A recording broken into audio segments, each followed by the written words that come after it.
Episode 24. Do you have an epic fishing story to tell? We want to hear it. Go to tell.fish/guest in your browser and sign up to become a fishing legend today.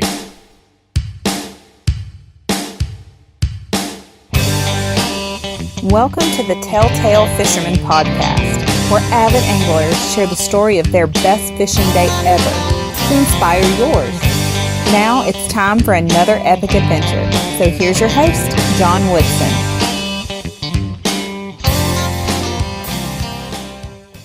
Okay, welcome to the show. Today's guest is Captain Adam Lambert from Orange Blossom Adventures out of Tampa Bay. Captain Adam, welcome to the show. Thank you. Good to be here. Just tell us a little bit about yourself and, how you got started in fishing and where you got your love for it. Well, it's an interesting question because it starts in a much different estuary than this. I really didn't grow up with any kind of access to inshore fishing like we have here. I grew up probably along the only stretch of coast in Florida that I can think of anyway that doesn't have redfish. Really? Where's that? Fort Lauderdale.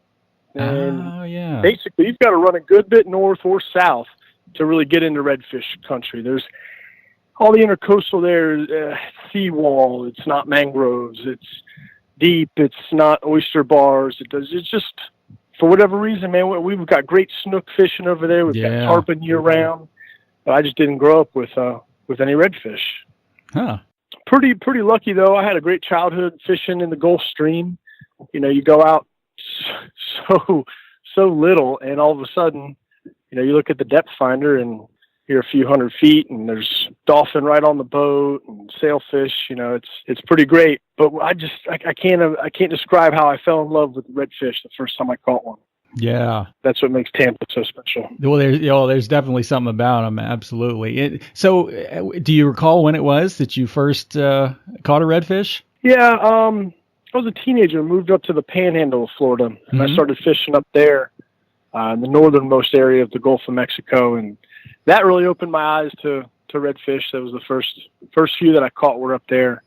I went to Florida State, and so I'd drive down on the weekends and fish up there. But I really didn't get into, to be honest, I didn't get into big redfish until I moved down in here into the Bay Area. Yeah, you get the bull reds that move in and out of Tampa Bay there, right? We do.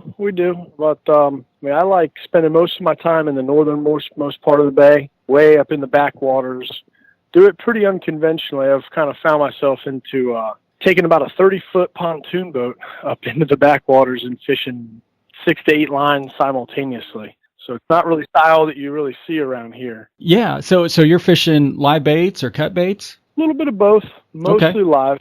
That's kind of my bread and butter. Yeah, you mentioned the northern end of Tampa Bay there. Can you just describe for the listeners who may not be familiar with that area? I mean, it is a really big body of water. I mean, it is a big bay, and there's a whole lot of area in there. Can you kind of describe it to people and what it's like fishing in there?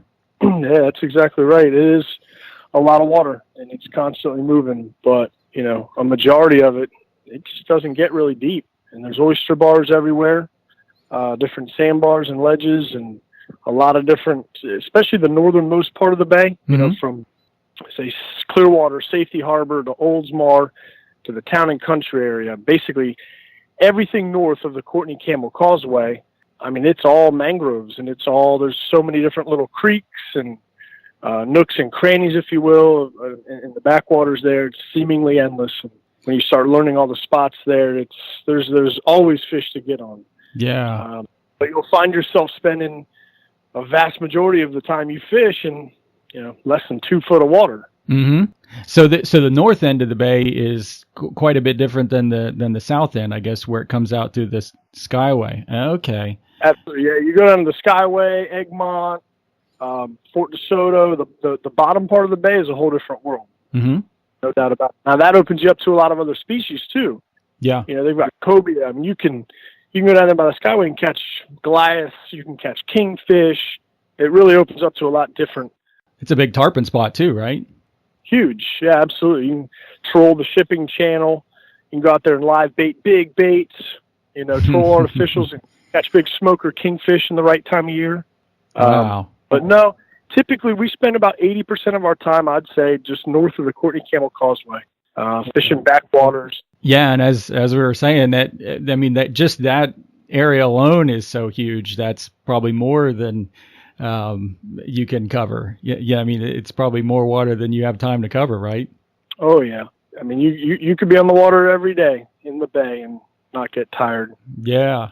Not get bored. It's always changing. I find that seasonally, you get in and out of certain routines just based on what the fish are doing and what's running, what's biting. So the bay in itself is an estuary that can keep a man busy his whole life. That's for sure. Yeah, I mean the handful of times I've been over there, I just love it. Like you say, you got mangrove shorelines, you got deep channels. It's a great place, and you got a lot of fish too. Yeah, and that's the cool thing about it too. Growing up offshore fishing, my best days weren't defined by a dozen sailfish or 15 dolphin, and my best days are defined when I look back on it, multi-species days. Yeah. I get excited personally when you run offshore, you catch a dorado, then you catch a wahoo, then you catch, you know what I mean? You start racking up these species. Yeah. Similar to that, I guess Tampa Bay, what's so special about it to me is that it's the inshore version of that. Right. Not too long ago, I took a guy out and he mentioned wanting to get an inshore slam, which is 3 species, your snook, trout, redfish. Mm-hmm. Well, he got that in the first couple hours, and then we just went after more. We got a mackerel, we got a snapper, we got a sheep's head. What else did we catch that day? I don't know, but it was about 7 or 8 or 9 different species by the end of the day, and the guy was so tickled about it. It kind of reminded me about just about multi-species days and how cool that really is. Oh yeah, it's always a great day on the water when you get a slam, even if one of them's just a little dink. There's something about that. I know exactly what you mean. It's hard to describe, but man, it just really is cool to catch all of the species in one day like that. Yeah, it really is pretty neat, man, because there's a lot of places you can go and you'll get on that certain fish and you can get clocked in on them, and it's really cool, but it's really neat to mix it up and change it up and not get bored. And that rod tip bends, you really truly have no idea what it is. Yeah. You just really don't know until you see it. That's one of the coolest things about saltwater fishing. You just never know what's on the other end. It can be anything. Well, I was going to ask you, I mean, you mentioned the big reds earlier. So you said when you first started fishing up in the Panhandle, you were catching the smaller ones, but down in Tampa Bay, you started getting onto the big ones. So tell me what you do different when you're going for the big dogs. Well, to be honest, I have to clarify on that. That's really just more of lifestyle and convenience. Uh-huh. I was having to drive a little bit. I was in school at the time. Yeah. So I really wasn't fishing that hard. There's big redfish up there. I just never put myself on them. Yeah. Since moving to the Tampa Bay and getting into the industry and being on the water at least 5 days out of every week, it's just it's an apple to an orange. That was just a different part in my life. But I guess I just didn't get hooked until I caught a big one. Yeah.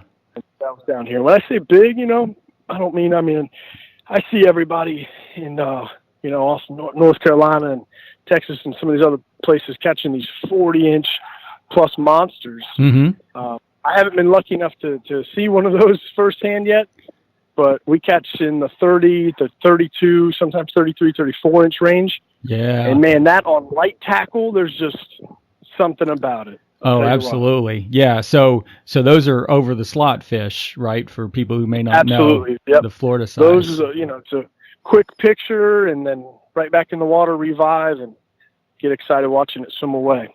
Yeah. What I do differently really isn't anything, to be honest. We target the fish in our favorite spots, and sometimes it could be an under slot, sometimes an over, sometimes right in the middle. We use the same baits, the same approach. I really don't change anything up. And there's days where we go out and catch, mid-slot size, 3, 4, 5 of them, whatever. Wow. Next day, same spot, you catch 2 or 3 or 3 or 4, whatever it is, and they're all over 30. So I really You know what I mean? Yeah, absolutely. They're moving around, and you certainly don't complain when a big group of the big ones come by. That's for sure. No, that's exactly right. You put in your work and time, and you pay your dues, so to speak. You learn, and when it finally comes together like that, and you go out and you have an epic day where you catch 7 redfish, and 3 or 4 out of the 7 of them are over 30 inches. What is it they say? You don't look a gift horse in the mouth, right? That's right, absolutely. But you were saying earlier, there's just something about redfish, and I think for me, it's the fact that even the smallest ones are hard fighters. If you catch a small trout, there's not a lot of fight to them. The bigger ones, yeah, but redfish, I mean, from small to even those big ones, they fight hard and get harder as they go. I mean, is that kind of your experience? Absolutely. Yeah. I mean, inshore, they're inch for inch, pound for pound, in my opinion, the best fighting fish you can hook into. Yeah. Yep, they are awesome. Cool. Well, when we get back, Captain Adam is going to tell us an epic inshore saltwater fishing story. Stay tuned. If high-end optics aren't in your budget, or if you go through sunglasses like dough balls on a brim hook, there's a great option out there that's easy on the wallet. With many different styles of frames and lens options at very affordable prices, there is no excuse to be fishing blind. Go to tell.fish/gear in your web browser to check out this line of budget optics that we really like. All right, we are back with Captain Adam from Orange Blossom Adventures, and he fishes in Tampa Bay. And so we've been talking about some really good redfish action that he gets on there. So I can only imagine how good one of your epic days is going to be. So tell us a little bit about that. Oh, man, it wasn't even that long ago, to be honest. Just going on 2 months now. Mm-hmm. We were just killing them one afternoon. Big redfish after big redfish. And I can't remember exactly how big they all were, but I think the average was about 28 and a half or so. I mean, it was a great afternoon. But what made it so special is that when we could have concluded the day on more than a successful note, mm-hmm. we had some live blue crabs. Oh, and, yeah. On the way back to the boat ramp, there was a nice little bridge there that I knew was holding some big black drum. Mm-hmm. So we stopped, just kind of, an extra bonus inning. Threw down a couple blue crabs and doubled up on black drum, big ones. I mean, 25, 30 pound, nice black drum. Oh, and man. Fought them for a good while. And little 4,000 class reels, spinning reels with 15-pound braid. I mean, not your big offshore tackle, just right. Horsing them up, Now you were at a bridge too when you hooked them up, right? Yeah, this is at a bridge. So relatively speaking, for our area, it's deep water. Mm-hmm. We're catching all these reds in, say, 15, 16 inches to 18 inches, more or less. And then you stop at this bridge and you drop the live blue crab down. It's 15 to 20 foot deep, depending on where you're at in the bridge. For around here, it's some deep water. So yeah. We land these 2 big black drum. Everybody's on a, epic high note because it was a battle of a lifetime. Oh, yeah. We got some great pictures. Threw the black drum back because once they get really that size, they're so full of worms. Yeah, I've heard that. So we let them go. One last crab, we throw it down just to see if we could get lucky and get a 3rd black drum. Sure enough, it wasn't down there about a minute. Rod bent, line just screaming, but it didn't seem like a black drum. It was just peel and drag in one direction and just going with it. Yeah. Now black drum don't normally scream off drag like that, do they? No, they really fight more like a grouper, if I had to make a comparison. Yeah. Like a big grouper down on the bottom. They want to dig and pull, not run. Right. This one picked it up and just started running with it. So, again, like you were asking earlier, talking about earlier, just that excitement of not knowing what it is. There's something about saltwater fishing, right? Well, it wound up being about a 4.5-foot bull shark, which was just kind of the icing on the cake of an already epic day for these guys. You know what I mean? Oh my gosh, yeah. Well, and this is on light tackle. I mean, were you weren't wired up or anything, were you? No, but I had about an 80-pound leader. Okay. And I had pre-rigged with a big circle hook and an egg weight. Okay. For the black drum. So we had the advantage there. But what I found with the sharks in here is because I don't fish for them. Mm-hmm. It's just the luck of the hook set. You can get that perfect hook set and catch them on 30-pound leader, if you just get the lucky hook set. But yeah. 9 times out of 10, you're going to get cut off. Yeah, right. Especially with a big mouth of teeth like that. Those bull sharks look like they have those crooked teeth that are sticking out every which way, don't they? That's right. That's right. But every now and then, you'll get lucky. You'll get the hook just right to where the leader doesn't touch a tooth. But for the most part, the ones that you will land around here with that kind of tackle are going to be little bonnet heads, little black tips. But yeah, we get some big bull sharks through here. If you're just not ready for them, it's going to be about a 2-second drag screaming and then explosion, Yeah. You're left wondering what it was. Man, so you went into a double extra innings with that shark. How long did that take to land? Well, that was on a bigger rod. That was on 6,000. Okay, gotcha. 20 pounds. So a little bit bigger and beefier. The 2 with the black drum, those were on our regular redfish tackle, little 4,000. The shark still took maybe 10 minutes, the longest 10 minutes you could imagine, I bet. Now, did he go out from the bridge pretty quick, or were you having to navigate around the pilings? We had a favorable tide. I still wound up having to pull the anchor, though. Okay. But, when fishing under the bridge like that, I tie my fender off to the rope, the anchor rope, so I can just quickly pop it off the cleat and throw it and come back for it. Yeah, absolutely. And when you were describing catching those, hooking up on 2 black drum under a bridge at one time, I was just thinking, man, were they like going around the different pilings? And that must have been a little crazy when you first hooked those up. It was. Yeah, it was. Wow. And all 3 of those on crabs, huh? I guess I didn't know bull sharks like to eat crabs like that. Man, they'll eat just about anything they can get their mouth on, I'm pretty sure. Yeah, I don't. That wouldn't surprise me at all, man. I mean, I've had them hit cut dead bait on the bottom. I've had them come and get fish that I was fighting. Oh yeah. And the funniest still, and it's happened multiple times now, when we're on the flats and it's so shallow, a big enough one, you actually kind of see his wake and you can see him coming a little bit. Mm-hmm. And he was headed for a bait, and I'm just trying to get it away because I don't want to lose my tackle. I don't want to mess up our spread. And you're pumping this bait in. I use egg weights. I use a knocker rig most of the time. Yep. Mm-hmm. So you're pumping it in fast. The weight's right in front of the circle hook and the bait, and it's not swimming naturally at all. Oh, right, it's just right. getting pulled through the water and dragged, and usually it'll have snagged some grass by then. And I've had those bull sharks chase that thing, and it doesn't even look anything remotely natural. You know what I mean? I guess when they decide they want something, they're going to get it one way or the other. That's exactly right. Oh man, that's pretty epic, catching sharks on the flats like that. Obviously that one you caught there under the bridge is a little bit deeper, but just to see them out on the flat. Oh, you'd be surprised how shallow water they'll get in too.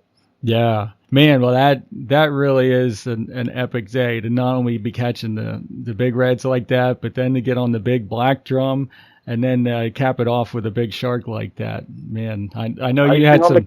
Yeah, I know you had some happy clients that day. Yeah, man, they were pretty excited. I don't think they'll soon forget it. No, I don't bet they will. So, well, before we let you go here, just tell me kind of how you run your normal charters. I mean, you run like 6 hours, start in the morning kind of thing, or how's it usually work? It's based on the tides for me. Okay. Depending on what kind of tides we have when somebody's wanting to book, sometimes the mornings are better, sometimes the afternoons are better. It really just depends on what's going on tidal-wise. Okay. And sometimes you don't even really need the 6 hours. Based on the tides, 4 hours is plenty. Right, and right. If you get out there and it's still doing good, like I'm kind of unfortunately known, I've got a reputation for giving a little extra free time usually if the fish are biting, because I may do it for a living and do it almost every day, but I still get just as excited watching somebody catch a fish as I did the first time I caught mine. It's hard to leave fish that are biting. I could imagine even if you're thinking, I got to get back and clean up everything. It's just good stuff. That's absolutely right. But yeah, I usually pick people up from a really beautiful park here in the area. Okay. It's called Felipe Park, and it's just absolutely gorgeous. They got some old Indian mounds. Oh, cool. So for around here to see hills, it's kind of cool. Yeah, but absolutely. They're big, huge, covered in green grass, old mature trees, got a lot of history to the place. But it's beautiful. It's perfectly located for where I like to fish with people. And it's free parking, so it's a good spot to meet them. I'm usually there waiting with all the bait in the live well, the ice in the coolers, everything ready to go. Awesome. They got a little floating dock that people walk down, they hop on board, and we head out. There you go. Well, I tell you what. We'll have a good time. Yeah. Well, as I was saying before, Tampa Bay is just an awesome estuary. And as you've heard here with Captain Adam, there's plenty of epic fish to catch in there. So I would highly encourage everybody to go visit and go look up Captain Adam and go get yourself some fish. So, Captain, thanks so much for being on today and sharing that story with us. Absolutely. I enjoyed every minute of it. I appreciate it. And we look forward to having you come fish with us too. All right, man. I'm down for that. Thanks for listening to today's show. We really appreciate you. Please be sure to subscribe, rate, and review the show so that you don't miss an episode, and to help make sure that others don't miss the boat.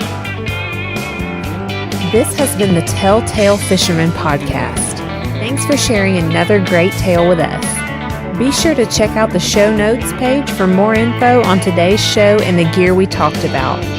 Keep those lines tight, and we'll catch you next time right here on the Telltale Fisherman Podcast.